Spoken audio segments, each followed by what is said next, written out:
Eu acho que principalmente na internet a falha moral é o grande ponto, né? Eu me pergunto, aliás, se o sentido que o espectador tem com a humilhação da pobreza na televisão não é, de certa forma, parecido com aquele que o usuário de internet, de Twitter, de Facebook tem em gozar com o sujeito que falou um travesti em vez de uma travesti, por exemplo. Entende onde eu quero chegar?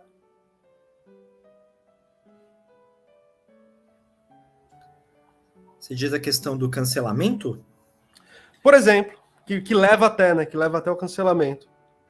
Eu tenho a impressão de que a falha moral, como esse alvo principal, é principalmente de redes sociais, né? Onde você não consegue ver as pessoas, onde meio que o corpo físico, ele talvez nem exista, né? Não é relevante o corpo físico, não ser que a sua participação na internet seja guiada pelo exibicionismo do corpo, né? Aí, de fato, você tem uma outra coisa. Mas o corpo do enunciador, esse daí não é tão relevante.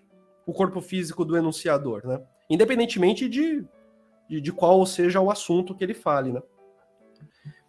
E a falha moral acaba sendo a única falha possível, né? A falha moral, na medida em que, e eu repito que a gente comentou na última live, quanto menor o capital cultural, maiores são as chances de moralizar uma discussão que não necessariamente é moral, né? Quanto menor o capital cultural, maiores são as chances de, em vez de falar sobre economia no Brasil, você fala sobre a moral do Paulo Guedes, por exemplo. Se ele é mau, se ele é bom, se ele é legal, se ele é chato. Levando isso para uma relação mais básica de usuário de redes sociais com as redes sociais e com os outros usuários de redes sociais. Fico pensando se não é justamente nesse ambiente em que a falha moral de fato se transforma num elemento que possa mesmo trazer um certo gozo com a tragédia. E no fundo, o que eu quero, a provocação que eu estou fazendo, que é uma provocação que pode ser muito mal interpretada, inclusive, é se o sujeito usuário da internet, de redes sociais, o sujeito usuário de redes sociais, se ele não vê na tragédia, no preconceito, um motivo de gozo, enquanto usuário de redes sociais, justamente para conseguir se colocar como aquele que, por fim, detém a virtude. Faz sentido?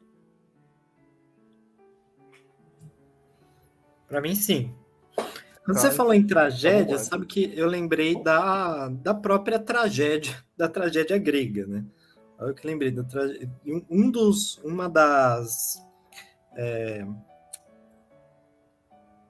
Dos objetivos da tragédia grega, pelo menos conforme ali o Aristóteles na Poética dele, um livro em que ele fala sobretudo sobre a questão da tragédia, era finalmente gerar um efeito no espectador, que era aquilo que ele chamava de catarse, né?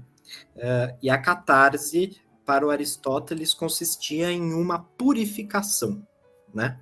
Então, frente àquele descobrimento trágico, aquela peripécia do herói, aquilo que fez o herói entrar em ruína, né? O espectador ele tem para si um efeito que, de alguma maneira, purifica-o, talvez,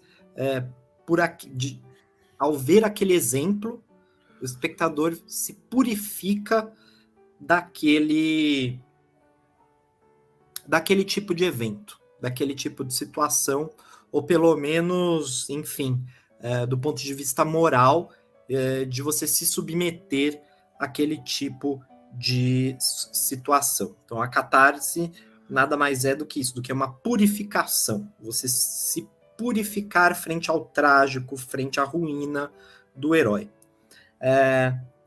Cabe perguntar-nos, evidentemente, se essa purificação aristotélica, catártica, ela também é gerada pelas tragédias, né, que nós vemos cotidianamente na televisão, né?